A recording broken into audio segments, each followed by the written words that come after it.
That told me earlier to look at Carter Bryant. So I'm going to look at Carter Bryant. How you doing? All right. So now we're looking at Carter Bryant. That's Carter Bryant. I guess that's it.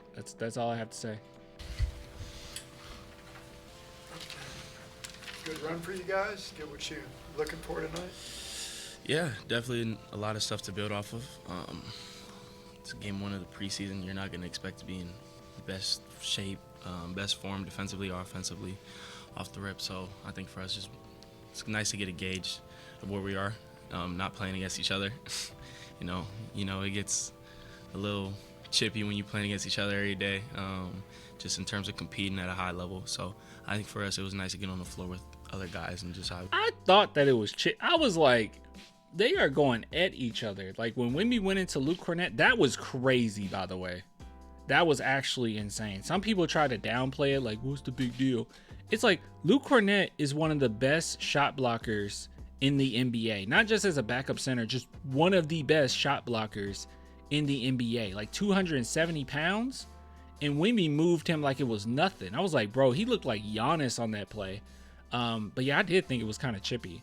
This game, like I said, very impressive going against China because they played as a team, right? I really like that. Obviously compete, see what we need to work on, and see our takeaways from tonight.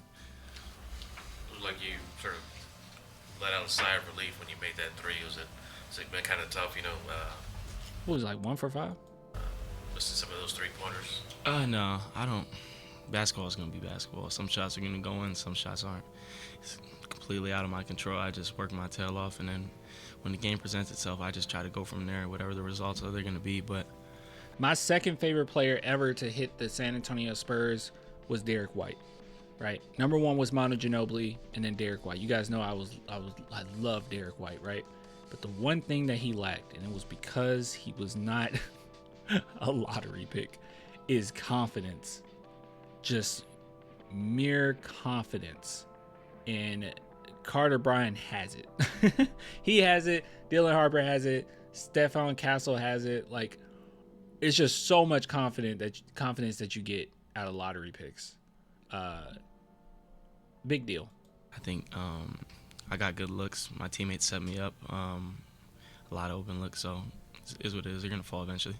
A couple of months that you've been here, have you gotten used to some of the things that Victor can do yet? No, I don't think you can ever get used to that. I know, just seeing him walk around every day, it's like, bro, there's no way this dude is real. So I think, obviously, on the court, though, he's amazing. I really wonder, do people, like, when it comes to Wembanyama, are people more in awe? Maybe it's both, right? Are people more in awe by, I just use this word, but like his aura, or are they more in awe just by the height? I don't know. Maybe it's a mixture of the two. Because I feel like Michael Jordan, people were in awe by Michael Jordan, but like it was just his vibe, man. He was like, what did Larry Bird call him? Didn't he call him like Jesus with sneakers or something like that? Both? Yeah, it might be both. It might be both. I think it's both. I think it's both too. Everybody sees what he's capable of. What year is he in now? 4? 3? Oh my gosh. Yeah, year 3, the things he's doing. I mean, he had a near triple-double in the first half, right? So I think, it's going to be fun to see him evolve over the year, him getting tip-top shape as the season progresses, because there's nothing like being in basketball shape you can only get from playing. So the things he does on the floor, offensively, defensively, he bails a lot of dudes out on both ends of the floor. So it's dope to see. It's not, but no, to answer your original question, no. You don't get used to that. What do you think about the block that he had that he basically, just went off the backboard and went about? Yeah. Yikes, bro. Yikes. That was so bad. That was so bad. I would have retired from basketball after getting blocked like that. I think he's done that to me a few times in practice, so yeah, I'm a little used to that one. What was like defending with him behind you in like a competitive setup for the first time? It just gives you another sense of confidence. Obviously, he's a great If you can score on Wemby, you can score on anybody. It's like the dodgeball movie. If you can dodge a wrench, you can dodge a ball. Okay, if you can score on Wemby, you can score on anybody. Wemby's gonna have everybody ready. communicator, elite rim protector. Especially Dylan Harper. Dylan Harper's going to be really good by practicing with Wemby all the time. Just elite on the defensive end of the ball in general. So he gives you another layer of confidence, especially for somebody like me that has to, I'm going to hang my hard hat on the defensive end of the basketball, knowing that I have him behind me. Even though your objective is not to get beat, just knowing if the chance that I am going to get beat, I have him behind me, it's like it just gives you, like I said, a sense of relief. Does it change your calculus a little? Like sometimes it makes sense to get beat because you're funneling to him. Oh, no, absolutely not. Nah. You want to just try to keep guys in front. You just, whatever you can do to make his life easier and just reciprocate the same energy, you just want to try to give it, especially somebody like him. Yeah, that's kind of, I guess that's a myth. Like doing that, like that's like 2K, that's like 2K logic. I used to do that on 2K. Like if, I had a team and our center and power forward were like really great defenders, we literally would be like bait them right into driving into the rim. But yeah, the NBA, it's not. This is just a myth. That's a myth. Him that you demand so much out of. He's a hell of a player. He's one of the best players in the world, obviously. So when you can give him a break by just staying in front of your guy simply, I mean, you just got to do your job. What is your impression of those? Just speaking of defense and size, what is your impression of those lineups? Chuck says MVP, Wemby, Rookie of the Year, Harper, defensive or not defensive, Sixth Man of the Year, KJ, Clutch Player of the Year, Fox, Wemby, Defense Player of the Year, Mitch Johnson, Coach of the Year. I don't know, man. I'm going with Wemby for MVP, Wemby for Rookie of the Year, Wemby for Sixth Man of the Year, Wemby for Clutch Player of the Year. Wemby Defensive Player of the Year, Coach of the Year. I'm probably going with Wemby, honestly. Those are my awards. What you guys think? That have both Victor and Luke in them at the same time. Size, a lot of size, and it it'd be interesting. You play with different lineups. Guys get used to playing with each other. I think it's going to be a huge advantage for us as the season progresses. But I'm looking forward to see them two play together more as the year progresses. They were running pick and roll off each other. Victor's handling the ball. Yeah. What do you guys do on the wing? Is like you have this two-man game going on. You just gotta play off of them. Understand what your role is. Understand if you gotta cut, be ready to shoot. Obviously crash offensive glass, but let Vic be Vic. Let him be creative. Let him be unique. Let him do what he needs to do with the basketball, and you kind of build out from there. You allow him to do what he does because he's gonna put us in a great position to kind of move around him and get us a great shot. So you just play off of him. Anybody else? I was going to ask, I know Pop was in practice today. You have Pop, and then you have, Timmy, Duncan, and Manu. I mean, just for young. Oh, by the way, I don't know if you guys saw this. Beautiful thing. Absolutely beautiful thing. Hold on, let me go to my Instagram so I can show you this. Yeah, Popovich sitting. I mean, at least this is what we got to see. Pop sitting with our guy. You can see Pop sitting with Sohan. And Wemby putting up shots.